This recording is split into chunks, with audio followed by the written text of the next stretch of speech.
Schmidt of European social theory, but very few people can bring themselves to believe in its heroic assumptions. At the heart of that theory was a revolutionary idea that the structures of society are a kind of frozen politics or frozen fighting. We made them. And as Vico suggested already in the 18th century, because we made them, we can understand them from within. Not as we understand natural phenomena, but as the Creator understands his creation. But one of the two main crises in the contemporary culture is the lack of a theory of regimes. We have no theory of regimes. This revolutionary idea in the thought of Karl Marx is surrounded by a series of what I describe as illusions of false necessity. That there is a predetermined menu of the structural alternatives in history, the modes of production, feudalism, capitalism, socialism, and so forth, that each of them is an indivisible system, and from that there follows a binary idea of politics. Politics is either the reformist management of one of these alternatives or the revolutionary substitution of one of them by another. And finally, that there are laws governing the operation of each of these systems and their substitution one by another. These beliefs are incredible. They have been discredited by our understanding of history and our practical experience. But the vocabulary produced by this theory is believed in, is used, but the theoretical system that gave it meaning is not accredited by the very people who use the vocabulary, and thus an immense amount of confusion and self-deception. That, I suggest, is part of the context in which I'm inviting you to do this exercise. And therefore, the first order of business, the first challenge you face is to develop a way of thinking and speaking programmatically that can be you, that you can rely on, that you can believe in and take at least as a point of departure. Now, within that, I don't think for most people it makes sense to develop an argument which is a criticism of the whole argument of the course, which is ranged over a wide range of themes. But it does make sense to choose one major theme and then to address it in such a way that it bears on the argument as a whole. That it's exemplary of a point of view, of a way of thinking programmatically. And that's what I hope this can be for you, this experience. And it can be a puzzling experience because there is this difficulty, which we all have now at the present moment. No one knows how to think and argue programmatically. That's the truth. We can assume the political culture of a particular society or a particular movement and downsize the task. But I don't want you to do that. I do want you to contextualize your argument in the setting of any contemporary society. It can be your own country, or a range of countries. And I have no preconception of what an adequate response to this provocation would be. If I had a preconception, a list of features which a good essay should express, embody, I would say so. I want to be surprised. And that's why I was given the assignment in this form. Now, what questions you have?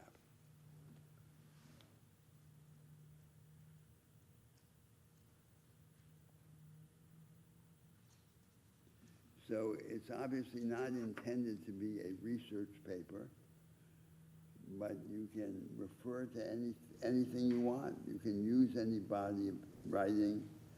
You can refer to any body of writing. But I don't have any conception of a necessary and sufficient set of conditions which you have to satisfy. Questions?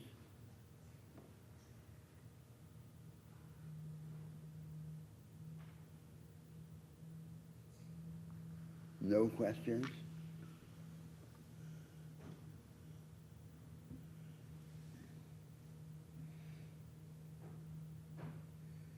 Basically, I want you to do whatever is useful to you for the development of your mind and your ideas. Whatever way of engaging the argument is most inspiring for the development of your point of view.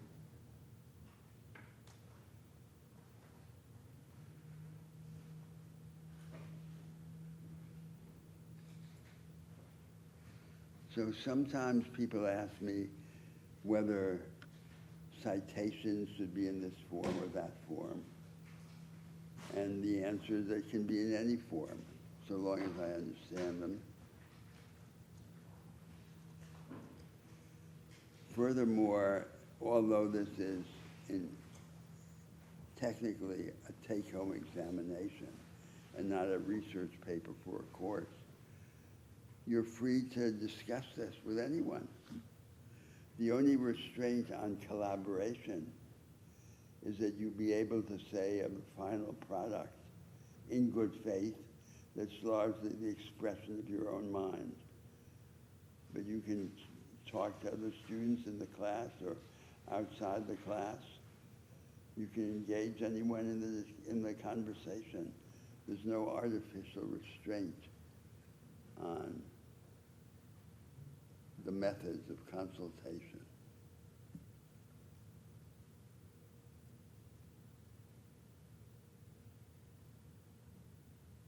No one has any question? Okay.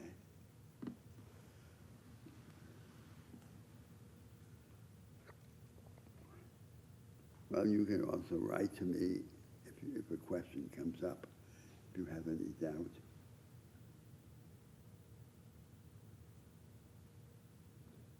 Let's then continue the subject of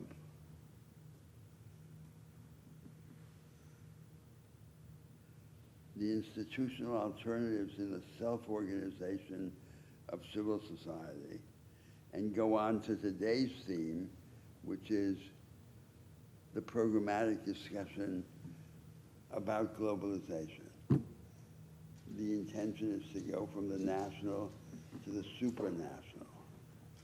But I want to say a few things about the theme that we addressed last week of the organization of civil society. It's a theme rarely discussed, so the assumption of that discussion is that there is another site of programmatic discussion. Besides the organization of democratic politics, the organization of the market order, and the redirection of education, there is a fourth site of programmatic discussion, and that is civil society itself.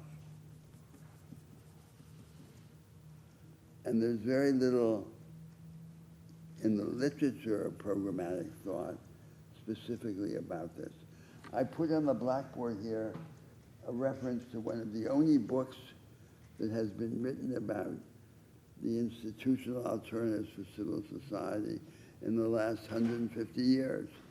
The work of, which it wasn't even translated into English, the work of the French sociologist and jurist George Gurvitz, L'idée du droit social, published in 1932. Let me remind you of the allusions to this problem of the self-organization of civil society that have arisen in the course of this argument. So let me start with labor. When we discuss the relation between labor and capital,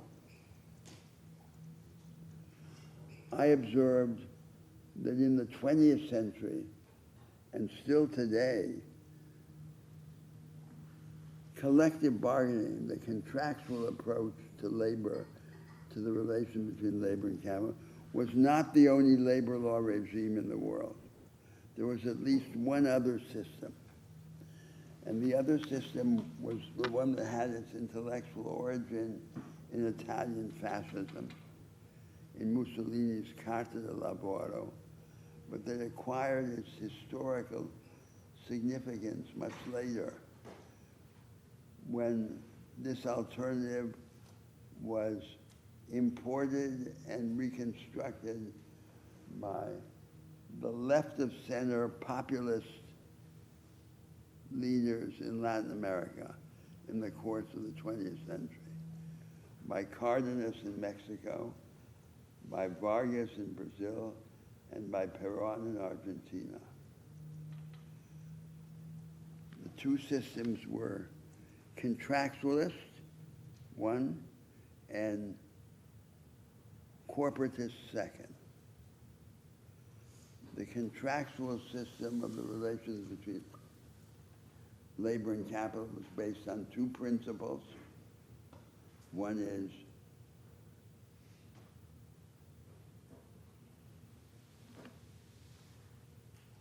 labor is free to organize or not, freedom of contract.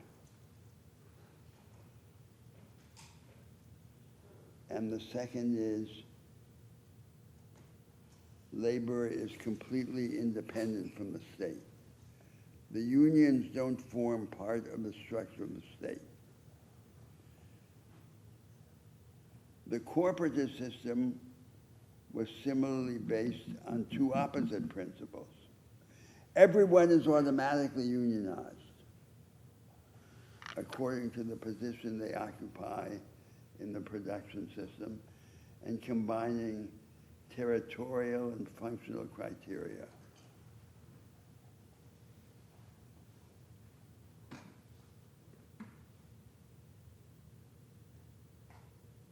And second, the union structure is quasi-state.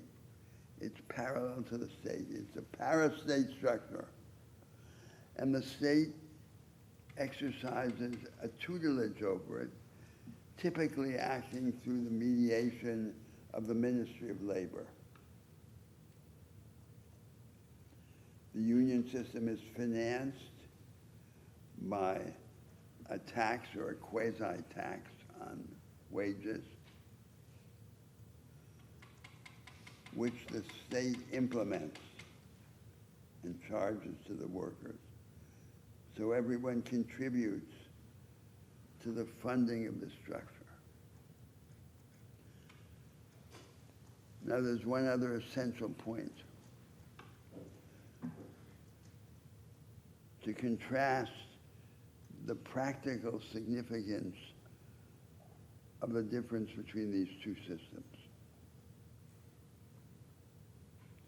I said it may seem obvious that only the contractual system is acceptable in a contemporary democracy. But it's not obvious for three reasons. The first reason is that a contractualist regime of labor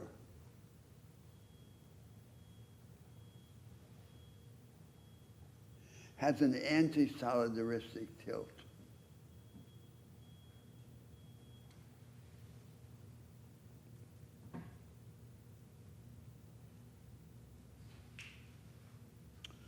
The cost of labor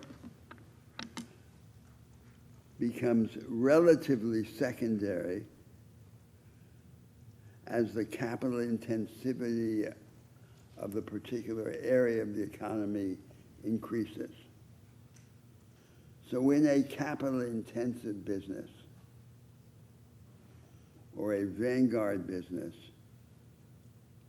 the employers have common interests with their workers against everyone else, and in particular against the parts of labor that are in the capital poor part of the economy.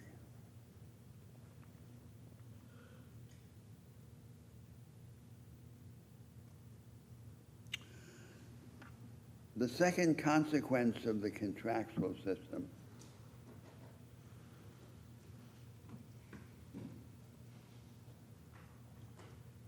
is that just as it tends to reinforce the structural divisions within labor between capital-intensive and capital-poor sectors,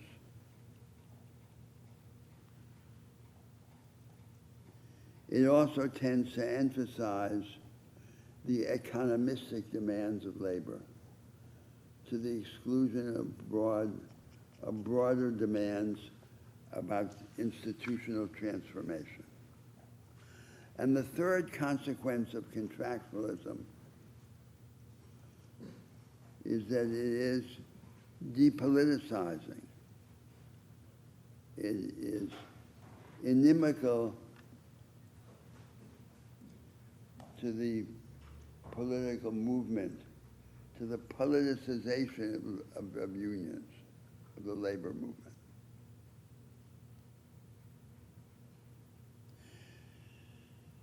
Now then what should we do? And this is the respect in which you could consider this contrast as exemplary of the broader problem of the self-organization of civil society.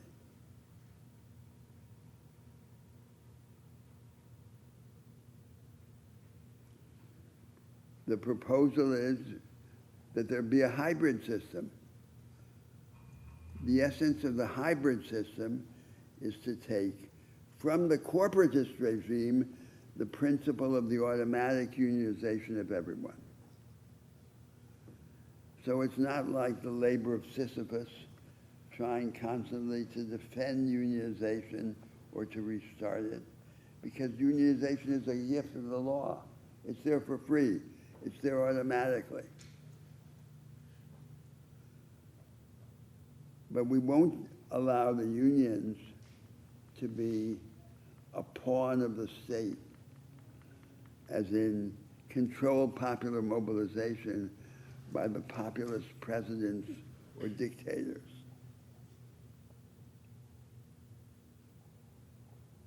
That was the bane of the corporatist system. It was the object that became the instrument of mass manipulation, which the leader evokes into power, into existence, this organized labor force, but then controls it. So the unions will compete for position in the unitary structure of unions, just as political parties compete for position in the structure of a democratic government. So you could say that's a paradigm, that's a model for the self-organization of civil society, which you could apply with many variations or in many contexts. For example, if you imagine that there would be a structure of neighborhood associations running parallel to local government and offering constant pressure on local government and engaging the citizens. So it'd be like the shadow of local government, automatically organized. Everyone would be automatically made a member of these neighborhood associations.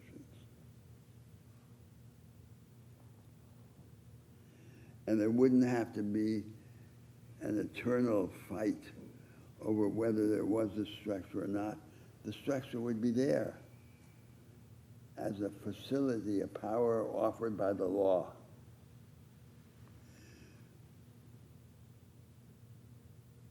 But to say that it was a gift of the law would not be to say that it's controlled by the state, by the government. It's completely independent from the government.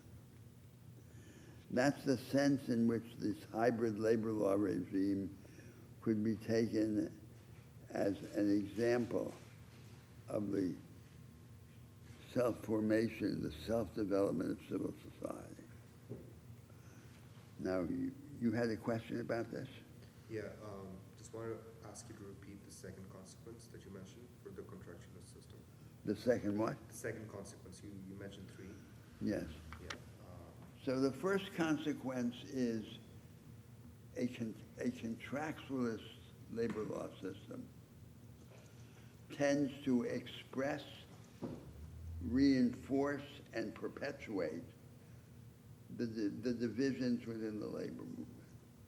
That's the sense in which I meant it has an anti-solidaristic tilt. So, and it's particularly the division between relatively capital-intensive or capital-poor parts of the production system. The contractual system will express those underlying inequalities and therefore reinforce them. The second consequence is that it will favor economistic demands over non-economistic demands. And the third consequence is that it will therefore as well encourage the depoliticization of the labor movement. And rather than the adoption by the labor movement of a program, not just for itself, for the position of labor in national life, but for the country. Those are the consequences of a contractual system. But it has this enormous defect, which it can be the instrument of controlled mass mobilization. The dictator or the populist leader creates the system, like as Mussolini created it, so that he can dominate it. He creates it to lead it. So then the idea of the hybrid regime is take that facility away from the leader, make the movement autonomous by denying the leader any way to control it and to transform it into an instrument of controlled mass mobilization. Now, when we discussed this way back then, remember I said it may be too late. That in all the advanced societies, unionization has now decreased so radically that it may be impossible to bring it back to life.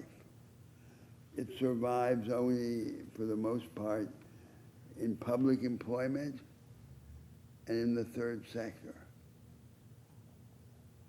At least that's so in the United States.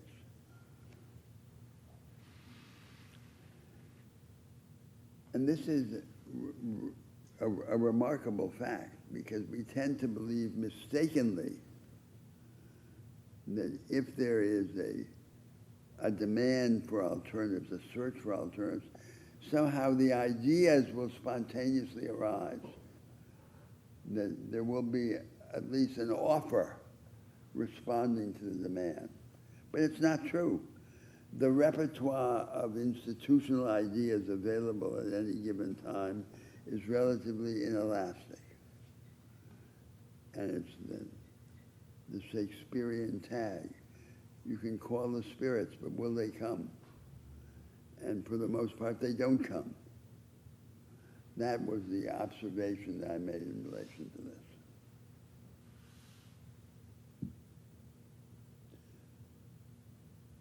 So the ship has sailed. It may be too late. So we can say, there are a series of defenders of 20th century contractual unionism now in the 21st century, proposing a 20th century solution to the 21st century problem of the reduction of a large part of the labor force to a condition of radical insecurity. It's not clear that this is feasible. But that doesn't mean that we can appeal to the hybrid alternative on the ground that it would have been better. Maybe it would have been better, but it's no longer feasible, although it was once feasible. We don't control the rhythm in history of the programmatic options and the way in which these tasks can be performed. That was my melancholy reflection on this problem. Yes? So you're suggesting that's the most we can do is just to keep on talking about a hybrid system? No. No. Because then the problems that arise have to be dealt with in another way if they can't be dealt with in that way. So, for example, the emergency problem is the precariat, the existence of a large part of the labor force that is in radical insecurity. There are two main discourses about labor in the advanced society. Not just in the advanced society, in the whole world, in fact. There's the syndicalist discourse of the leaders of organized labor, which wants to exclude, condemn, or render illegal as a fraudulent circumvention of the labor laws all flexible labor law contracts, so-called zero-hour contracts, for example. That's one discourse. The other discourse is the neoliberal discourse, which, under the mantra of flexibility, wants to, in fact, condemn a major part of the labor force to radical economic insecurity.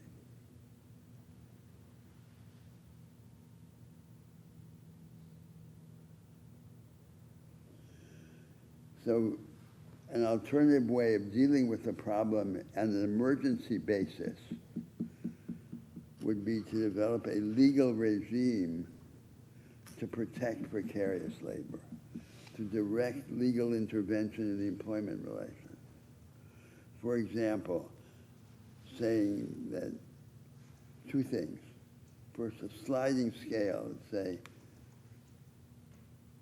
the less precarious labor is protected, the greater the reason to intervene directly in the employment relations. So we should try to organize and represent precarious labor.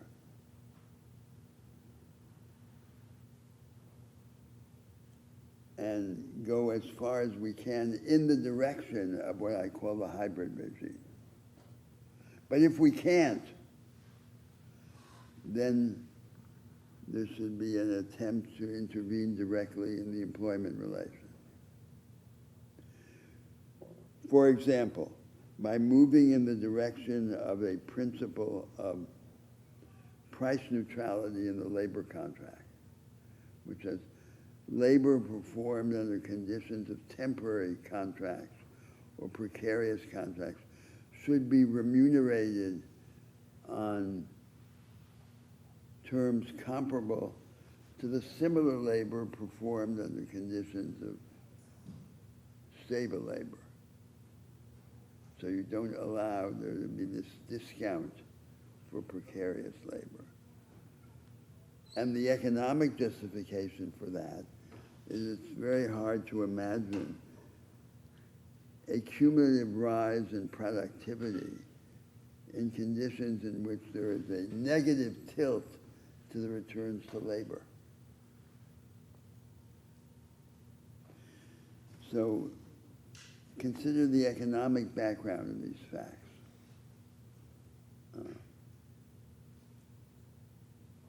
If you compare countries at similar levels of development, and you attempt to control for the influence of different factor endowments, such as population or availability of natural resources,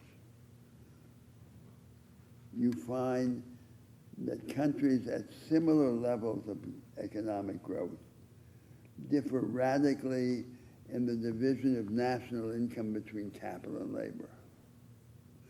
This was the observation that led economists like Pierre Osafra in the 1930s to say the difference must lie in the power of labor, in the juridical power of labor vis-a-vis capital.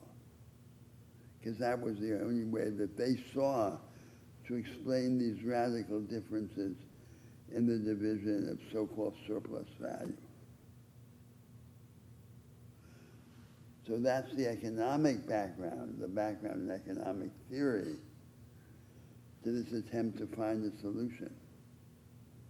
And if the solution of the hybrid regime is not available, then we have to look for another solution. Now, that's right there, just one class of problems that suffuses this discussion of the self-organization of civil society. But there's another class that came up earlier in the argument about the provision of public services by the state. So this is, of course, one of the central topics of electoral politics in all the contemporary democracies. The extent and the quality of public services, of the services provided to the citizens by the state. The greatest historical achievement of European social democracy, despite its many failures, has been to guarantee the citizens a high level of public services, paradoxically financed by the regressive taxation of consumption through the flat rate value-added tax or some functional equivalent to it.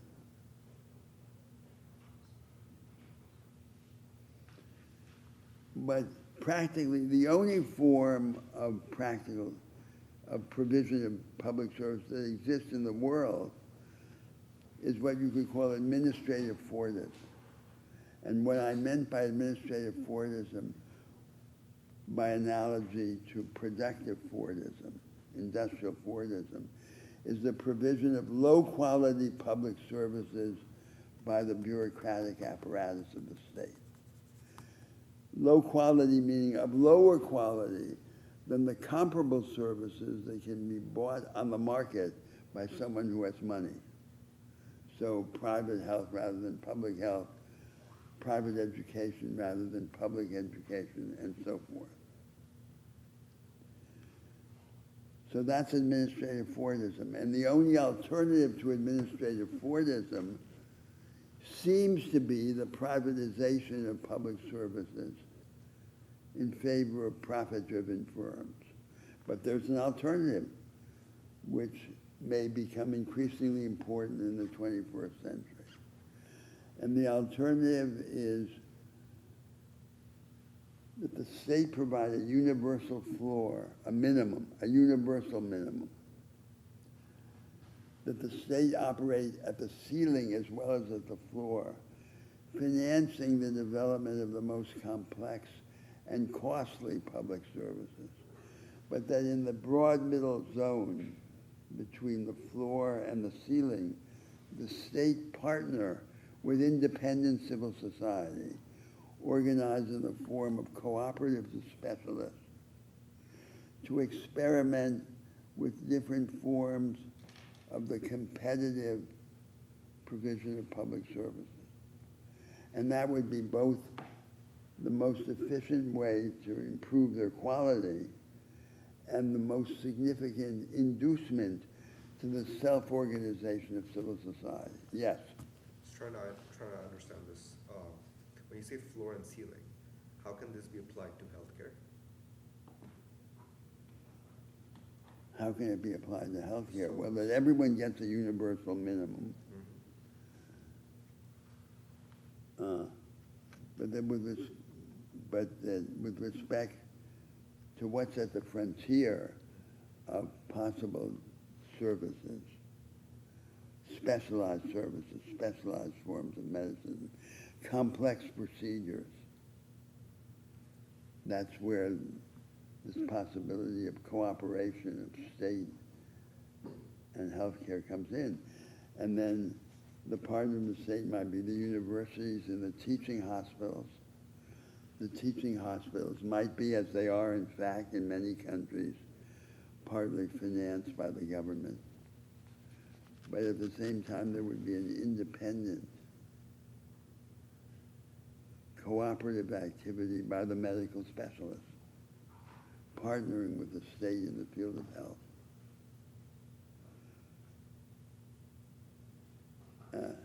Now, so that was the second large area of experimentation. Now, a third area has to do with the caring economy and the idea that there be mandatory social service. So the idea is the citizens defend the country. There is conscription. We can't tolerate in a republic a mercenary army, although the army may have specialists on long-term contracts.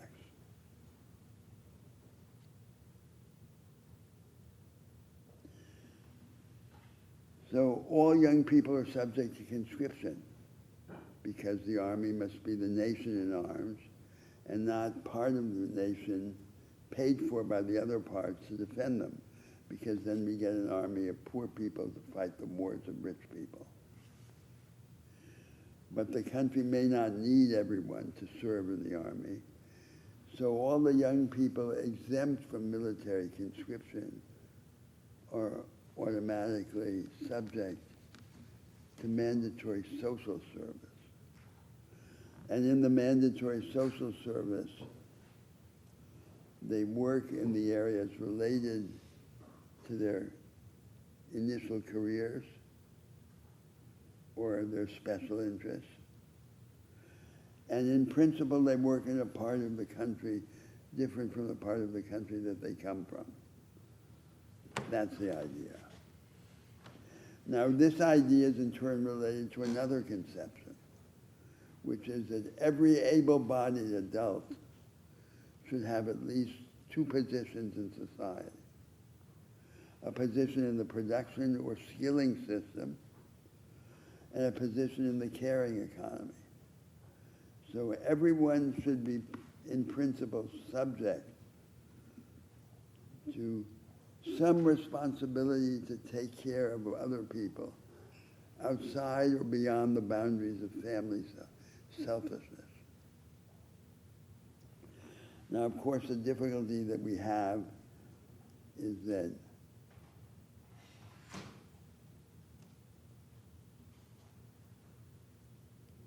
mandatory participation in the caring economy may often be counterproductive. So, consider the problem in philanthropy. The most important expression of philanthropy is not giving money, it's giving time.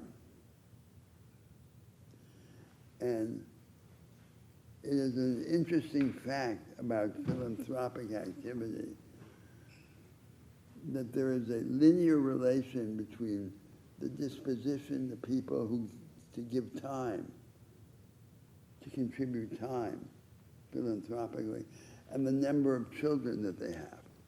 And it's completely counterintuitive, because you might think that the more children someone has, the less time he has.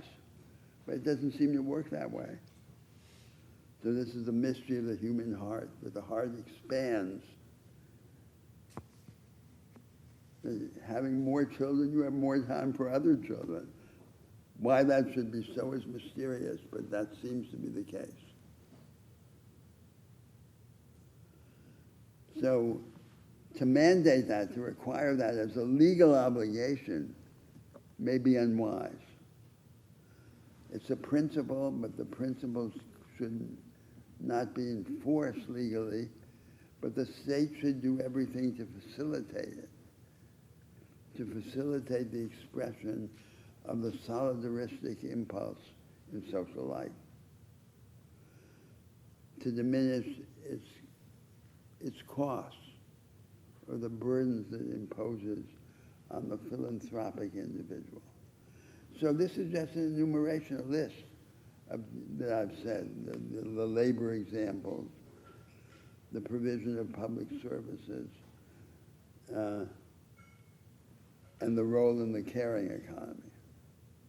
We assume that cooperation, solidarity, is a mysterious cultural constant in a country that we can't do anything about. But maybe we can do something about it. And maybe it's subject to variation. And it's not a constant. So this is a subject for experiment and debate in the contemporary society.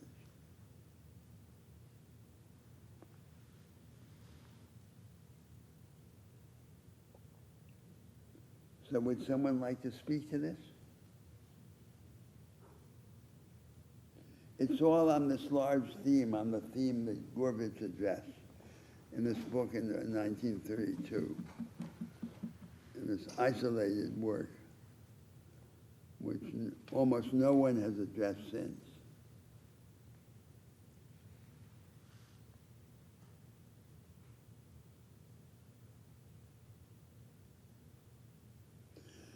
Now, there's a philosophical idea that I mentioned before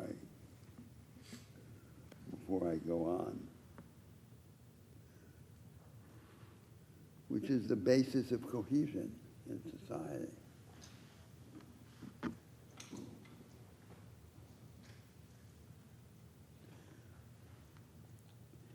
So the general assumption is that cohesion must be based on similarity, on consanguinity, which is the extreme form of affinity, being in the same family, having the same descent, or similarity of values and experience. So take these European societies like Sweden. It's a country of peasants that became rich. They all looked alike. They spoke alike. They had the same religion. And then comes Scandinavian social democracy. And it organizes money transfers against the background of a high level of homogeneity, cultural, ethnic, and religious homogeneity. Then the migratory flows begin in the European Union, and they erode the level of homogeneity. And then we discover that money is an inadequate social cement. It appeared to be adequate against the background of a high level of homogeneity, but it is revealed as inadequate when the homogeneity is eroded. The only adequate basis of social cohesion in the long term is people doing things together. Purposive action, and ideally purposive action among the different, because solidarity is much more eloquently expressed when it arises among those who are different to start with. If it's a form of group narcissism, If they were all the same beforehand, then it's not significant. But it doesn't change the underlying situation. What is significant is the creation of solidarity over time through joint purpose of action.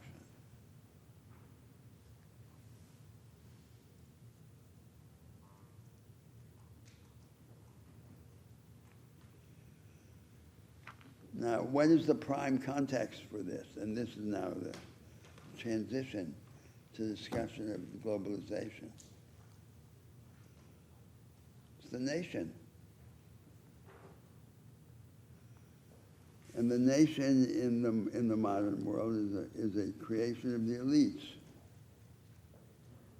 The nation is a creation of the elites mainly through war. War was the basis for the creation of national solidarity. Paid in blood. How else do you know that there's solidarity except by paying the ultimate price?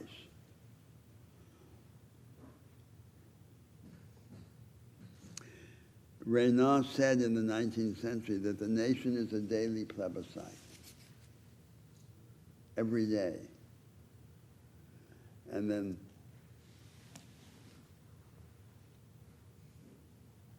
the demonstration is in war.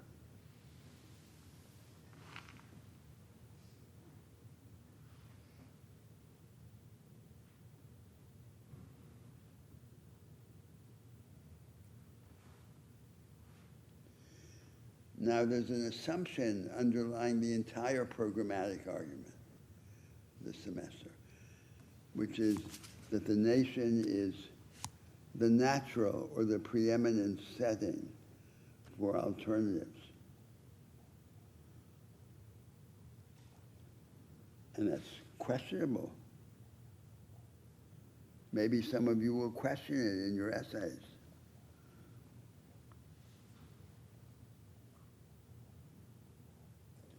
Why is the nation different? The nation is different for two basic reasons from all these other settings. First of all, it's different because it can go to war and can demand that you risk your life for its sake. And second, it's different because the state, speaking for the nation, sets the terms on which everything else can change through the law. It's the state that has the monopoly of violence and the supreme legal authority. So, humanity develops its powers and possibilities by developing them in different directions under the shield of armed states that make law and determine the institutional arrangements.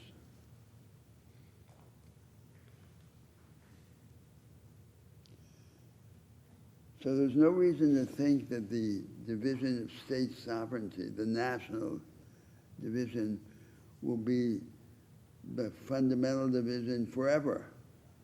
But for the moment, it does seem to be that.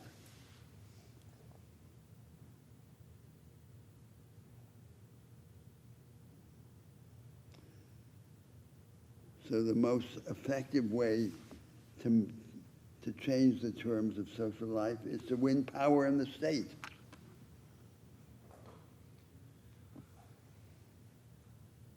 And then you can start to do things.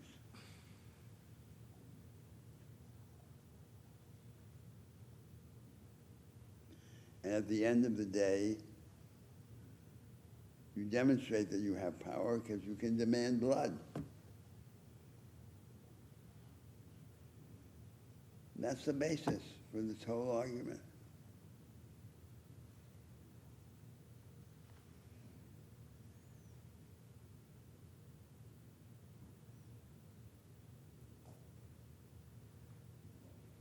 Still nothing? So let me first speak about the globalization. I want first to make some remarks about globalization.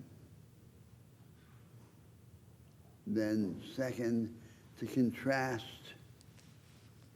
the now dominant form of economic globalization with an alternative. And third, to explore the contradictions of the argument by reference to Roderick's conception of a trilemma of globalization.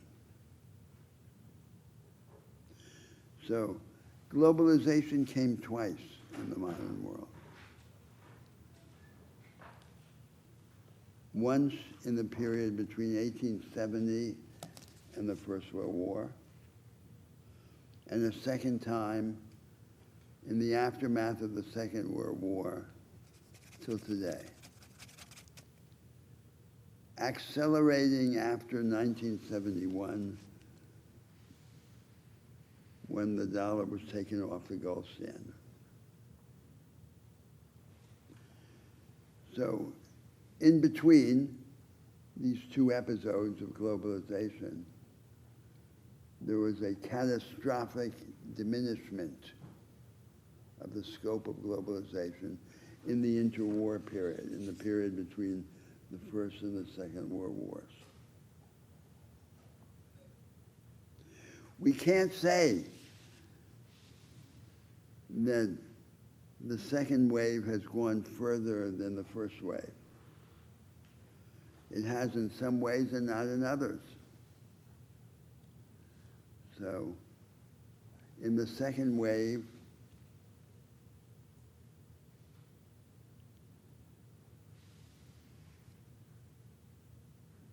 capital movements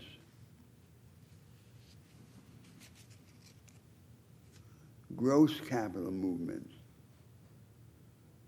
have now become greater than they were in the first wave. But net capital movements still today remain smaller in the second wave than in the first wave. Trade movements have only largely recently become greater now than they were then. Now is the second wave, then is the first wave.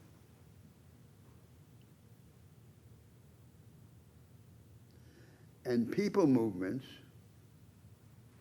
remain even today much, much smaller than they were then. So there's no simple metric by which globalization has become greater. It's different. Now let's compare these two waves of globalization. Both of them took place under the aegis of an idea of convergence to the most advanced practices and institutions, illustrated by the then dominant powers. In the second wave, the United States and its European allies. And in the first wave, Great Britain and the North Atlantic countries generally. In both these waves, the idea of convergence was enforced. It wasn't just proclaimed. It was enforced by the discipline of capital. In the first wave, the discipline of capital took the form of the gold standard.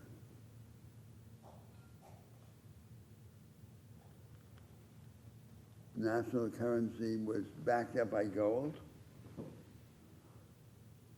And if the government didn't comply with the rules of the system, gold flowed out. The economist Kalecki, Michał Kalecki, the Polish economist, made the observation that the meaning of the gold standard was to make the level of economic activity depend on the level of business confidence, the confidence of the business elites in public policy.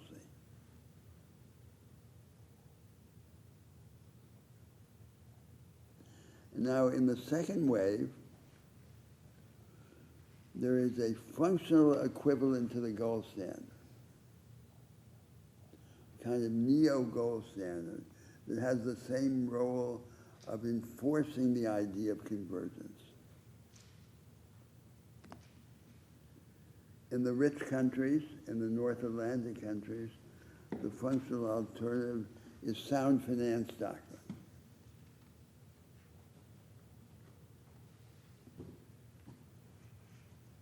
Defended by the capitalists and the financiers and their advocates in the economics profession. And expressed in the inflation targeting regime of the central banks. That's the functional alternative to the gold standard in the rich countries.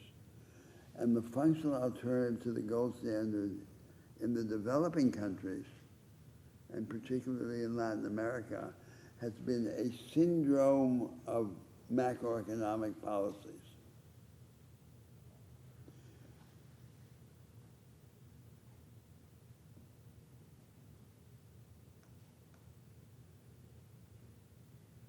Freedom of movement of capital, abandonment of capital controls, reliance on a very low level of public and private saving, and consequent dependence on foreign saving, on foreign capital. And then an approach to the fiscal responsibilities of the state that emphasizes constraints on taxation rather than high taxes and high burdens imposed by the state on the private economy. The result of this syndrome of policies is to tie the hands of the government, tie the hands of the state. But the tying of the hands of the state, rather than being regarded as a burden, is treated as an opportunity, because it's then what blocks populist, nationalist, autarkic adventurism. So, of course, not everyone in the world adopted this route, this syndrome of policies. And notably, the states of Northeast Asia did not. First Japan, then Korea, Taiwan, Singapore, and finally China. They all defied this neo-gold standard.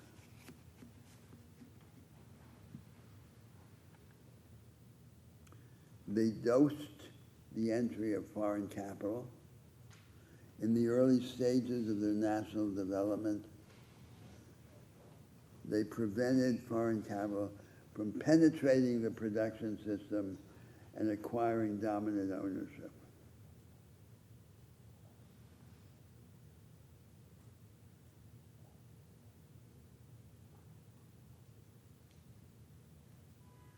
And then, of course, the religion of finance, which is that neo-gold standard, really only matters in the short run. The only thing that matters in the middle to long term is economic reality. Otherwise, why is China now the main destination of foreign capital in the world when it has violated all the requirements of finance, of high finance? It's because the business elites think they can make a lot of money there.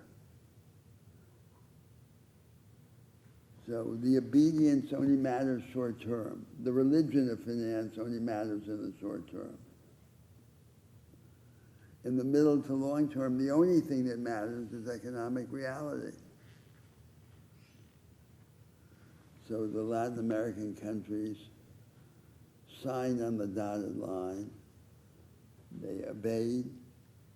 what the political, academic, and economic authorities of the rich countries demanded, and they were punished. They suffered a catastrophic decline in their relative position in the world economy. 80 years ago, the GDP of Brazil was greater than the GDP of China. Now it's an infinitesimal fraction of the GDP of China. And that, of course, is what we expect always to happen in history.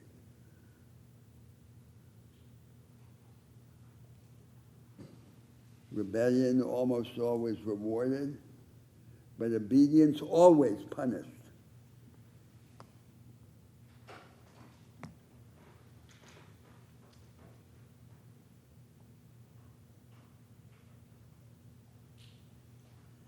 So now consider how these two waves, which are so similar in the ways I've just described, both under the aegis of an idea of convergence,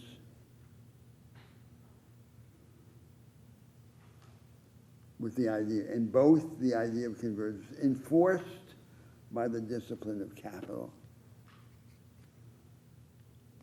but different, these two ways. And different in, I think, at least three ways. The first is that the fundamental organizing principle of world trade has changed.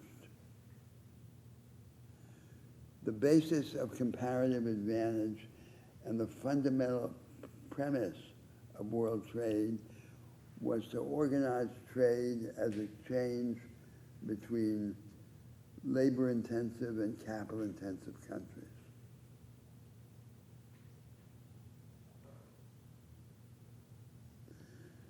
Now, that's no longer true to the same degree. The present vanguard, the insular knowledge economy, is present in China and India, as well as in Germany, Japan, and the United States. And there's some reason to think or to say that now the commanding network of the global economy is a network of advanced sectors in all of these societies.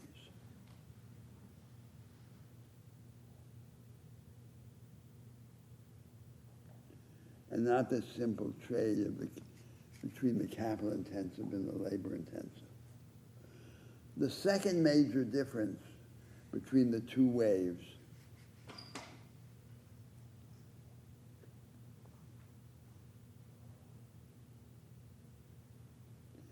is that the movement of people is much, much smaller now than it was then. Much, much smaller in the second wave than in the first wave.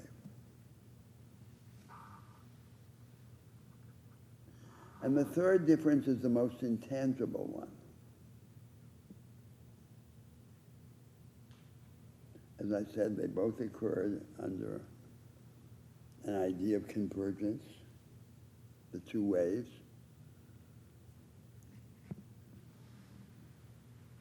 But the convergence in the second wave was codified. It was canonized. It took a crystalline doctrinal form described by expressions like the Washington Consensus,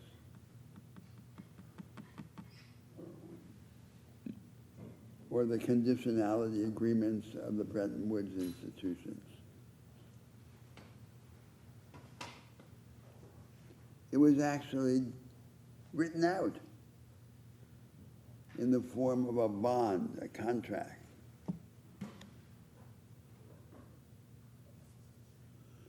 And similarly, the resistance was much stronger.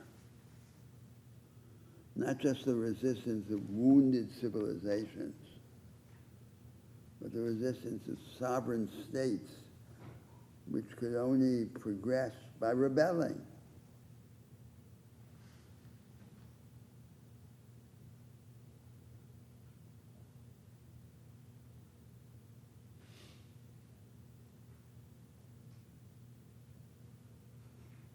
So that's an introduction to this contrast, to these two similar waves of globalization, not in some simple metric of more or less, but with all these similarities and these differences, which I just pointed out. Now, of course, globalization can exist with respect to power, to politics, military force, with respect to money, the monetary arrangements, or with respect to trade. And just for the purposes of illustration, let me focus on the realm of trade.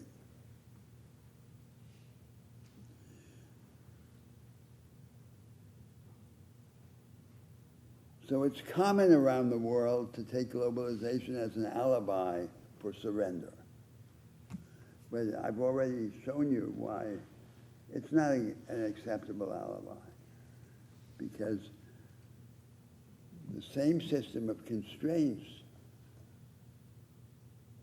was dealt with in radically different ways by the Latin American republics and by the Northeast Asian countries. The latter resisting while the former surrendered. They had the same constraints to contend with. So there is a dominant form of globalization, yes. And that dominant form of globalization does produce very powerful constraints. But the constraints can be and have been dealt with in radically different ways, with radically different consequences.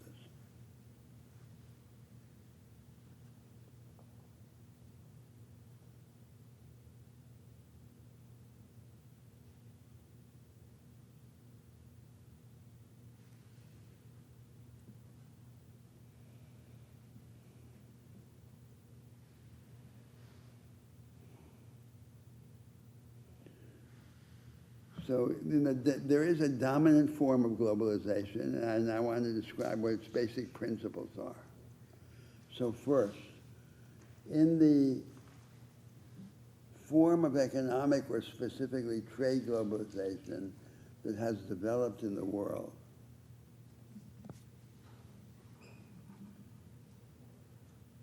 the assumption is that the goal, the ultimate goal, is the maximization of free trade. The more, the better.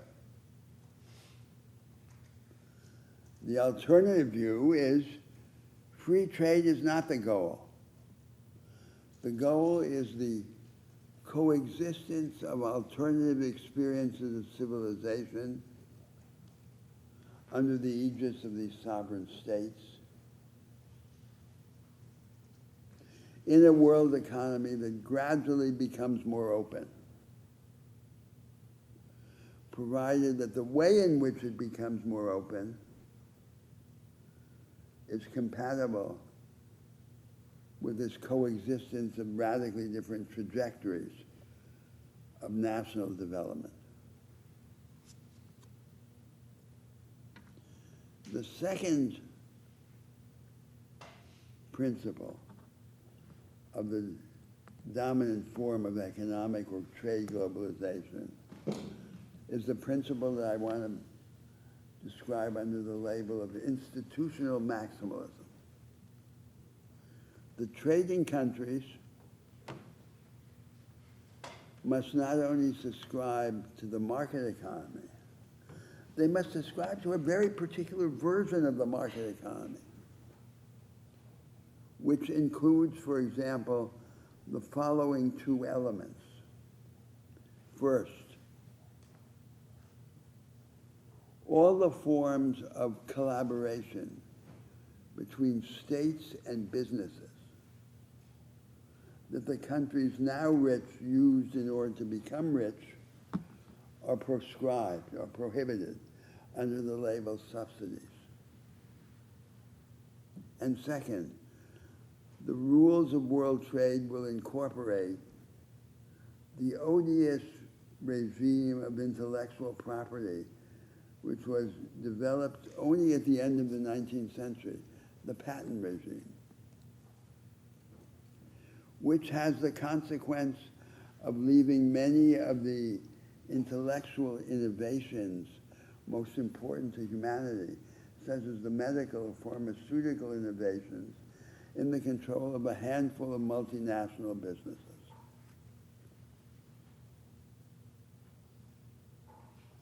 What's the alternative? The alternative is a principle of institutional minimalism. Institutional minimalism means the fewest possible constraints on experiment and innovation in the institutional arrangements of the market order that is compatible with exchange, with trade, of things and of ideas. Now, we know that such an alternative is feasible. Why do we know it? We know it because it was a characteristic of the immediately preceding regime to the WTO. So now we have the WTO treaties, World Trading Organization, canonizing, codifying this institutional maximalism. Now the WTO is less important, it's falling apart. Much more important are the multilateral trade agreements, trans-Pacific, transatlantic, and so forth. But this immediately preceding regime of the GATT, the General Agreement on Trade and Tariffs, was only a few decades ago and was characterized by institutional minimalism. There was a dramatic change from the GATT to the WTO treaties and to the subsequent multilateral trade treaties. The dominant principle of the GATT was institutional minimalism.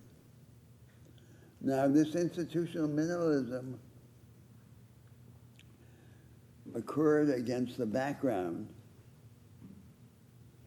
of several centuries of development of the international commercial law, the law merchant, in Europe, for example, which demonstrated that it was possible to develop, separate from the national commercial law, an international law of commercial transactions, which was the product of many centuries of evolution. For example, when the Hanseatic League in Northern Europe traded with the Russian Empire, it traded under the aegis of this international law merchant. The jurists developed a way in which you could have principles for transaction, for doing business among these jurisdictions that had an underlying diversity of national law. The law of the Hanseatic cities and of the Russian Empire were different, but for international transactions, there was a specialized set of rules that they agreed on. So they abstracted from the domestic juridical context to produce this international law. And that was what made possible the equivalent to what we now describe as this institutional minimalism. Now, the economists will often say every form of juridical diversity is bad because it simply increases transactions costs. But there's something very strange about that idea, about that argument, because after all, the whole reason to engage in trade, the basis for the doctrine of comparative advantage, is that the other place is different. It has different institutions, therefore it produces different things, different techniques. That's the reason. And So otherwise, why isn't there just one empire? If you literally took seriously this discourse about diversity and transaction costs, you would say the existence in the world of different states with different cultures, with different lines of production is itself bad. It's an embarrassment, or it's an accident. It's either inexplicable that there would be this diversity, or it's negative. So that doesn't make sense.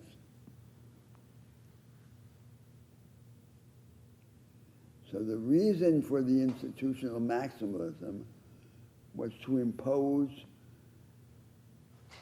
in the name of the ideas and the interests of the dominant powers, a particular version of the world economy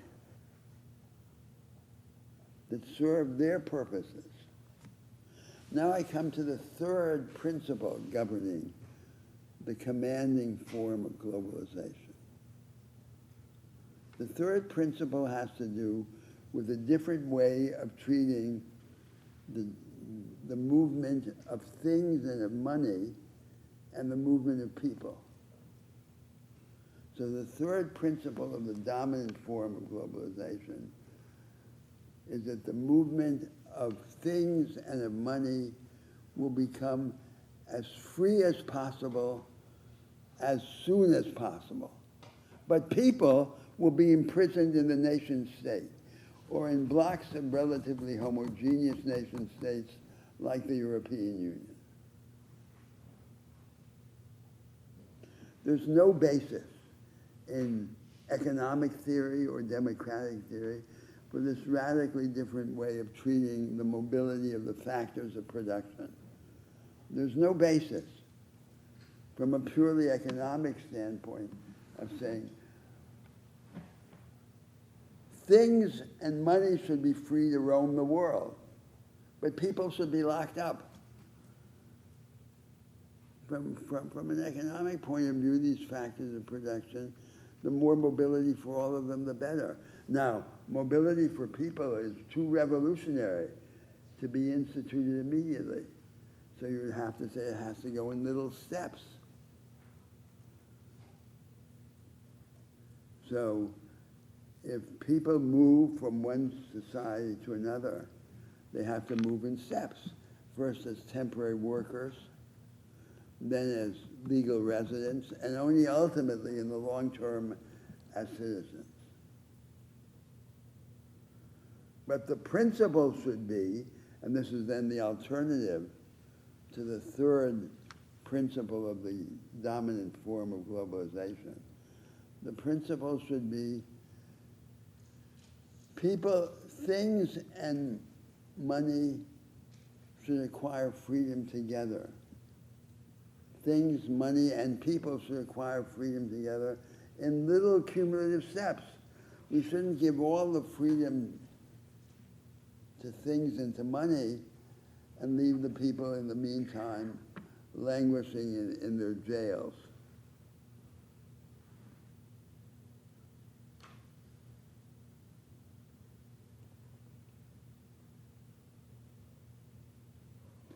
And now, a fourth contrast,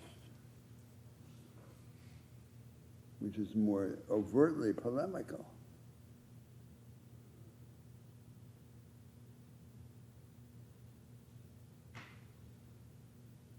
In the existing form of globalization,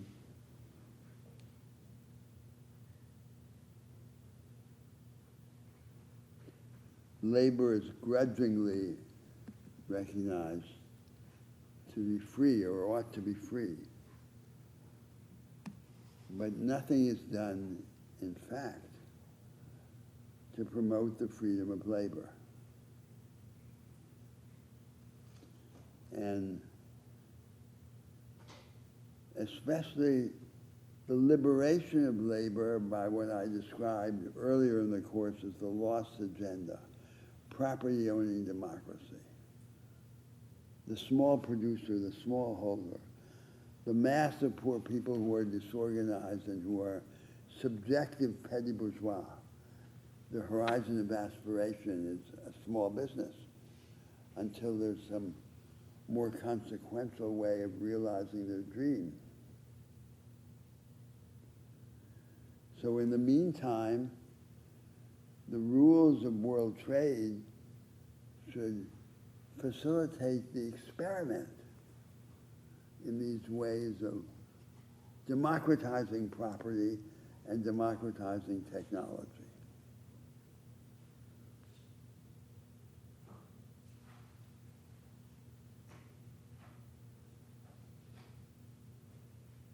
And thus responding directly to the aspirations of the worldwide subjective petty bourgeoisie.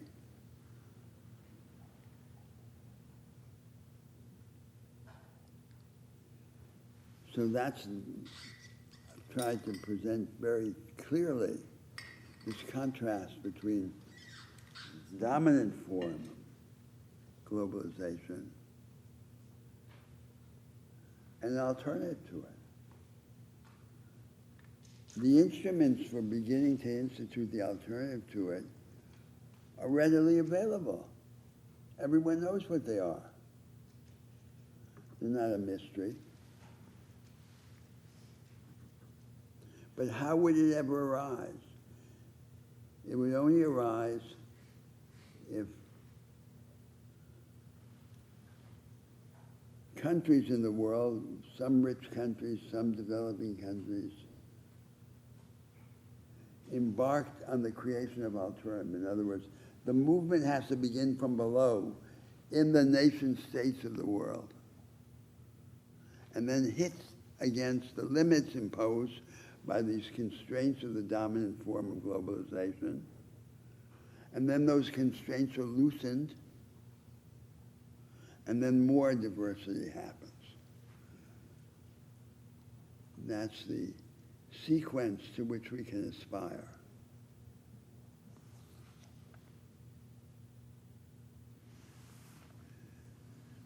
Now, I finally want to use Roderick's conception of a trilemma of globalization to illustrate some of the implications of this argument. So let me describe the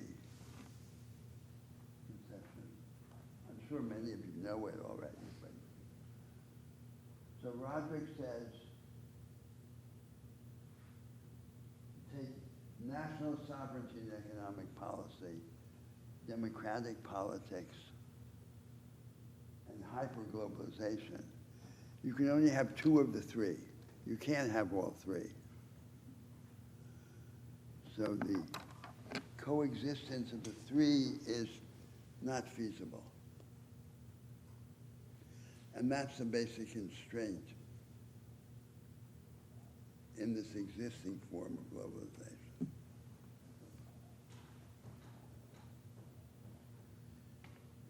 Now I say, this can't be right. If by hyperglobalization we don't mean an absolute unification of the whole world in the same rules, the same institutions, the same macroeconomic policies, but simply the tendency toward the system that I've just described as the dominant form of globalization. Because if hyperglobalization meant complete unification, in effect world empire,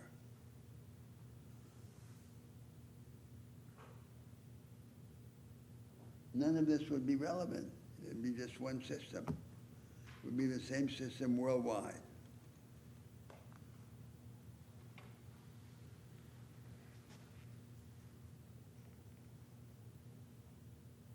So it can't be true that the tendency toward this globalization, democratic politics in the form of the weak democracies that exist in the world, and national sovereignty in the form of the compromised and intimidated states that exist in the world are incompatible. They can't be incompatible because that's what we have now, right now. So how can that be incompatible? Now suppose that we had what I call high energy democracies.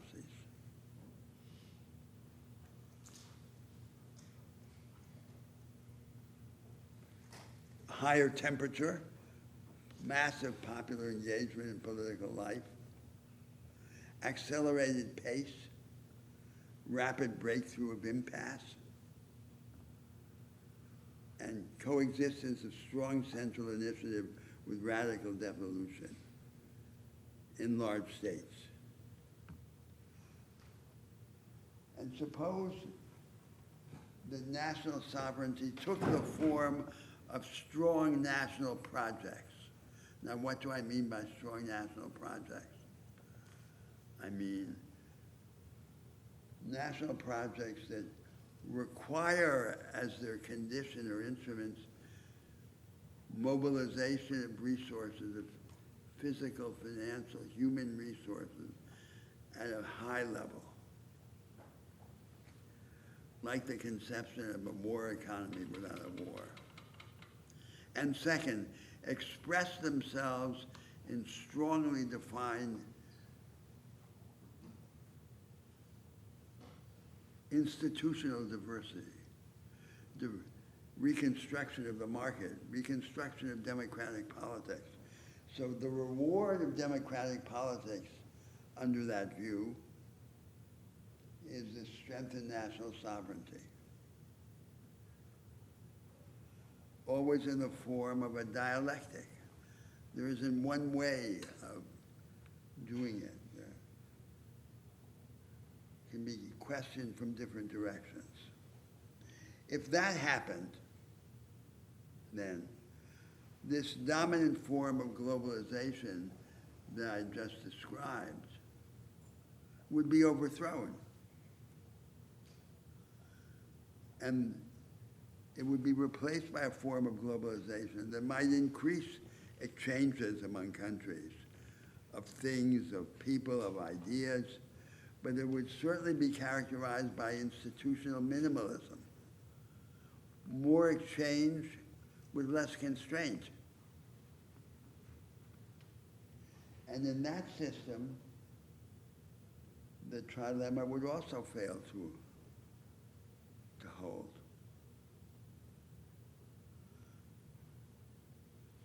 So the trilemma doesn't hold now under the current regime, and it wouldn't hold under an alternative regime. So there's no regime under which it would hold. The trilemma is a fiction. That's my argument about Roderick's trilemma.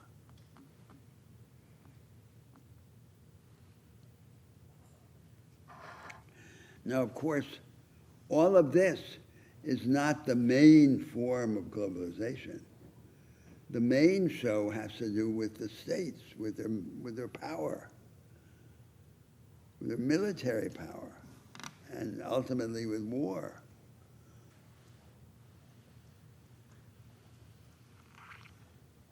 And this brings us back to the central difficulty or assumption in the argument.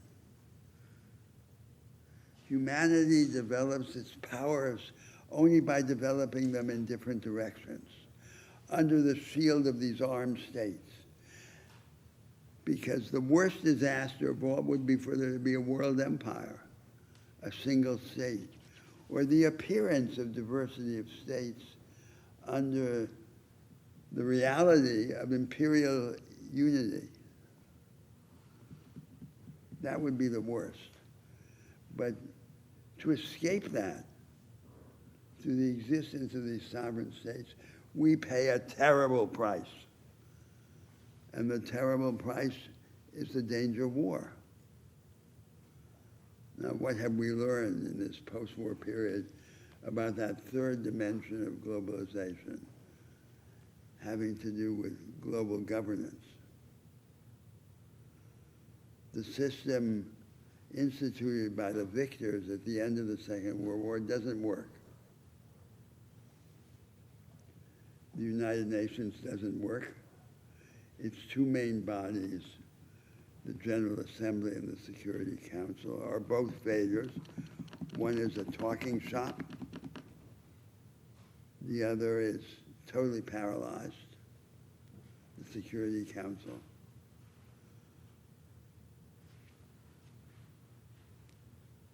By the veto power of the permanent members.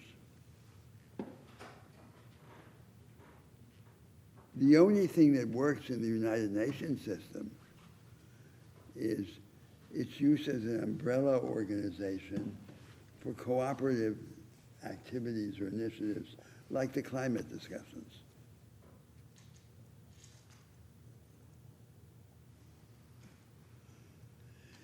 So there's only one thing that works with respect to global governance. It's not that there's a plethora, a superabundance of alternatives. There's really only one thing that works. The only thing that works is cooperation among these sovereign states. And the cooperation takes the form of coalitions.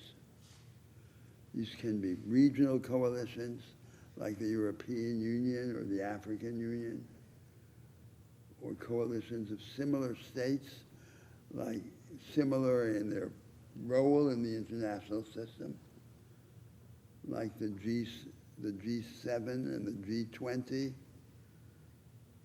and the BRICS, which is the new one.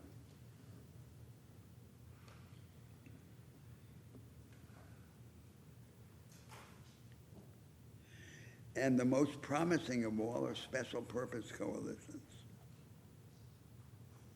Like, for example, a coalition among states designed to develop the practices and technologies required by the inclusive knowledge economy. AI in the form that leads in that alternative direction that I described. Or take something very simple and very practical, like the technology necessary to deal with heterogeneous tropical rainforests. All the forest technology available in the world basically evolved to deal with homogeneous temperate forests. And none of this technology evolved to deal with heterogeneous tropical forests. So that's a very practical problem, very specific. So then the countries that have these tropical rainforests and the countries that are interested in their sustainable management and preservation can get together to collaborate in the development of a forest technology that doesn't even exist.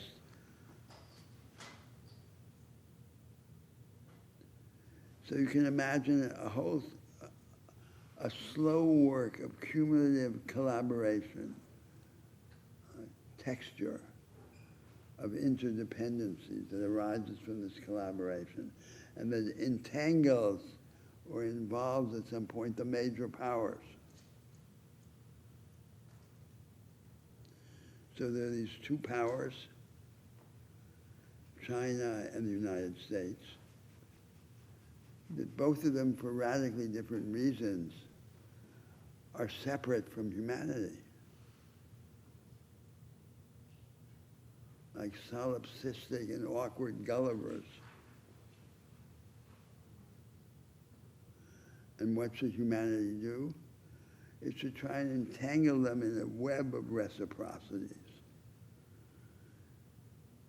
So useful that the superpowers will be more impressed by their usefulness than by the constraints that they impose.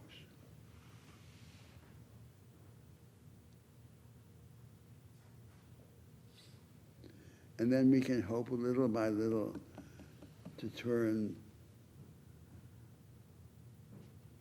the vinegar of their reciprocal belligerence back into the wine of productive competition.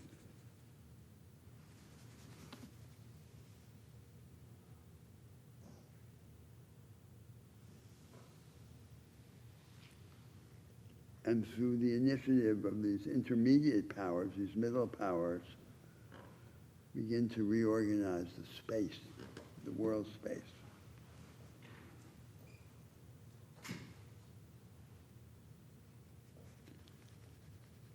This may seem like a distant hope, but it's the hope that we have.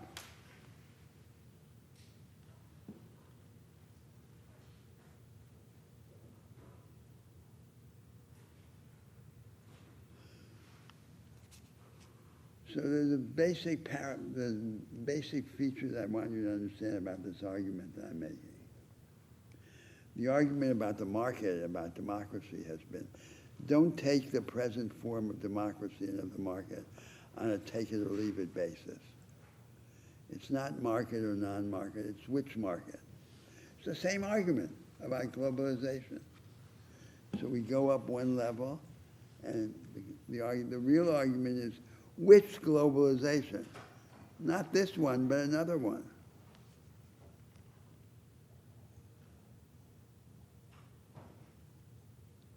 And the relation between the argument about globalization and the argument about the market and democracy and civil society, education, is the argument about globalization can only prosper if there's movement down below in the states of the world in the struggle over the national alternatives. And that struggle will hit against the limits imposed by the present form of globalization. And then we'll be able to move, because the revision of the global form will in turn open up the space with respect to the national forms.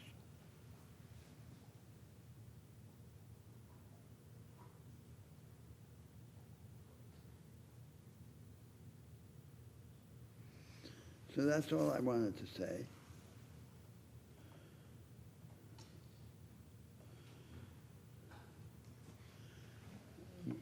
You want to say something? Yeah, I'm just wondering, I mean, the world we're currently living in is obviously pointing towards a different direction than the globalization model of the last, let's say, 30, 40 years. We live in a situation where multipolarity is becoming predominant and where the Washington consensus is falling apart. So I wonder how this is factoring into your description of building. Well, I think it's showing that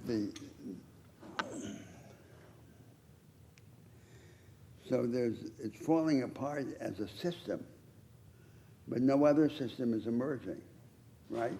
And you would agree with that. So,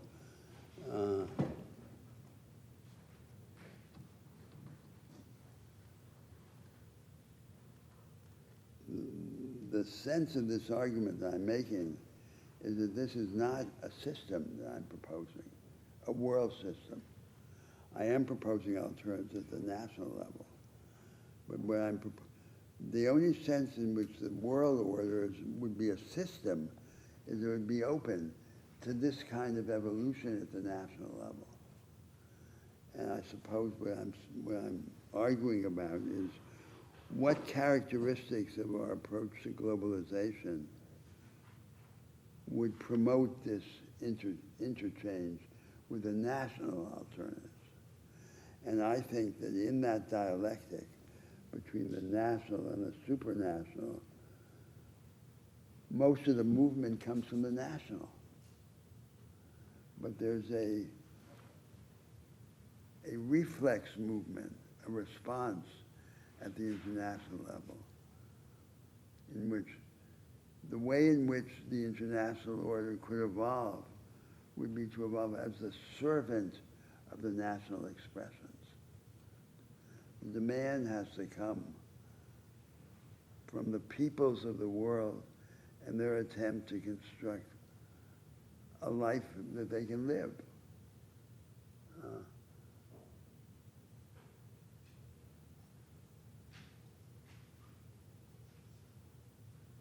So I think this is dramatic. For example,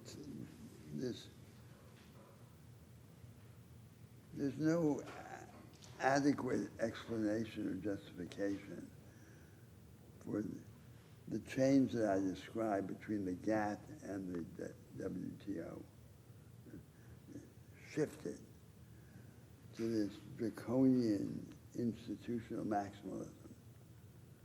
In order to trade among yourselves, they said to the country, you can't just be a market. You have to be a very particular kind of market. Now, why did they say that? After centuries of evolution of the law merchant, which were all based on the combination of underlying diversity of the law with trade. There's no...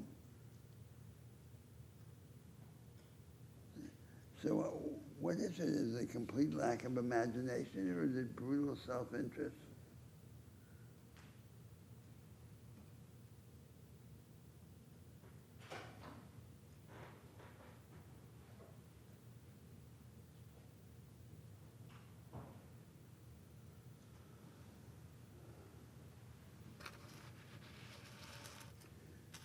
So I think that there's, of all these themes, it seems to me that one of the most important themes is this theme of the dictatorship of no alternatives and of the interests of the subjective petty bourgeoisie. So to understand what is the majority of humanity now. The majority of humanity now are these people who are poor, who are disorganized,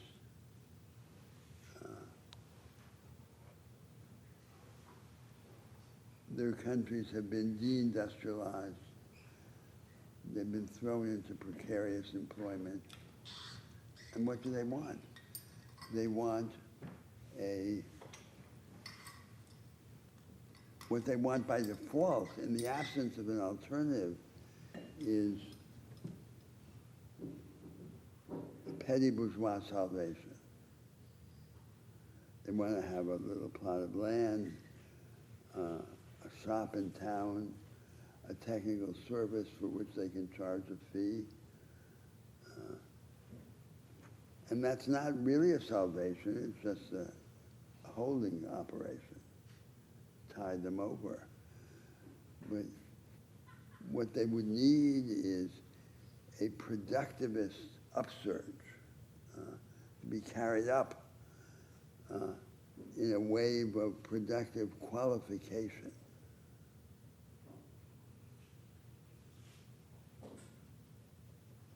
And so for that to happen, there have to be a series of changes. In each country, the elite has to be split.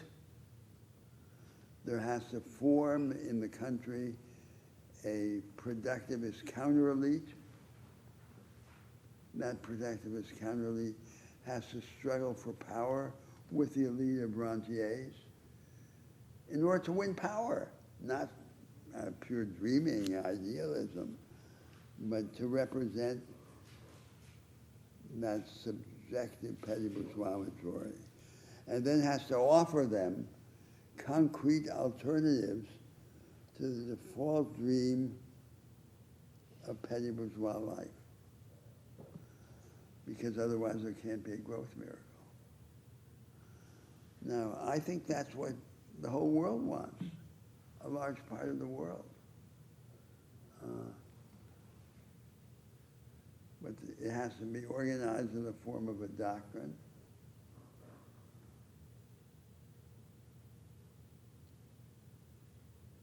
And the world, the present form of globalization has to be broken to be rendered favorable to that.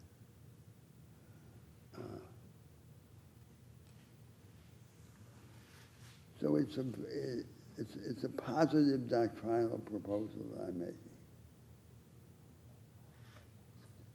It's not in any way hopeless.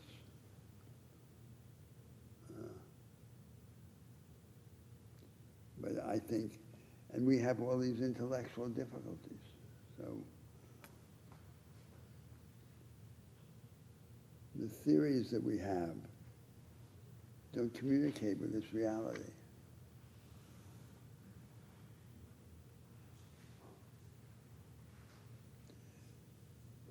So the voices that are expressed, like the voice of Karl Marx, being made to say something which he didn't believe in. So China recently celebrated the 200th anniversary of the birth of Karl Marx. And you can see on YouTube the celebration. Xi Jinping makes a speech about the heroic life of Karl Marx. And literally half of the audience are general officers of the People's Liberation Army wearing medals. There's no the strangest thing.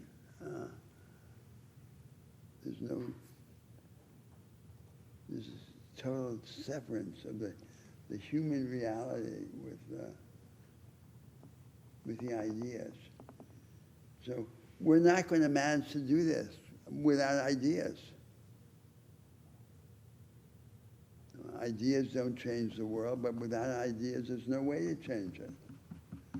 So we need ideas, we need this voice. The voice has to project.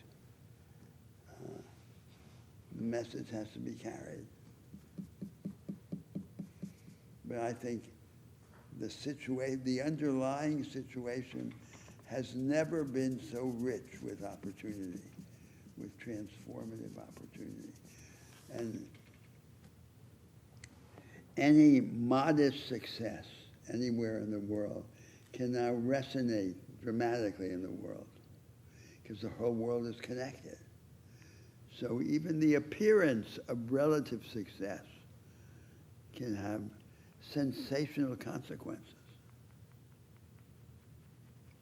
It can be propagated throughout the world with these communication technologies, with the popular culture. So we have this underlying voice, the films, the popular music, in every slum, in every village, conveying the message to the ordinary person that the ordinary man and woman is not so ordinary after all. Message of empowerment. Often just in the form of escape, but still a message of greatness, of divinization. The message tells us that we become more human by becoming more divine, more godlike. Now we have to combine that, the sublime message, with the prosaic message in the actual political circumstances of all of these countries.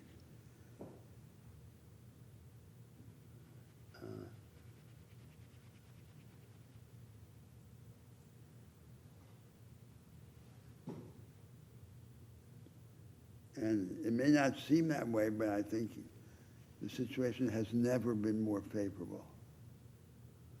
Believe it or not, that it is now. It took humanity all this time to get rid of all these empires. But we're getting rid of them one by one. Now we have to create the practical conditions for our salvation. And we will. Well, I'm sorry you didn't speak more. We'll continue next week.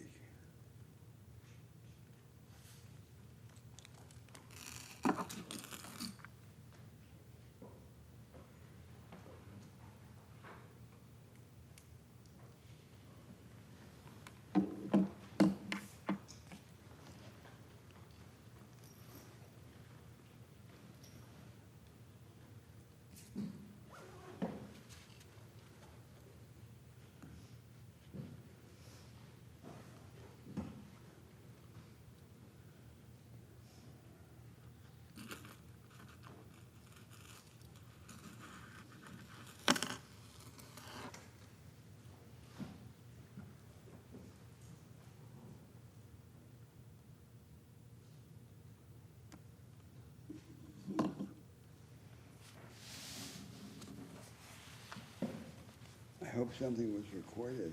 I didn't even turn on this mic. Forgot to turn it on. Happens.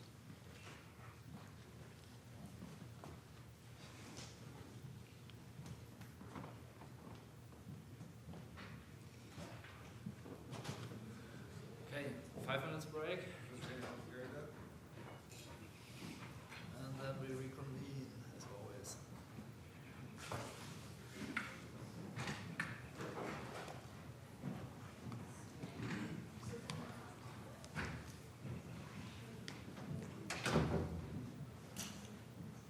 Hey, you're presenting today, right? Cool. Probably the easiest is I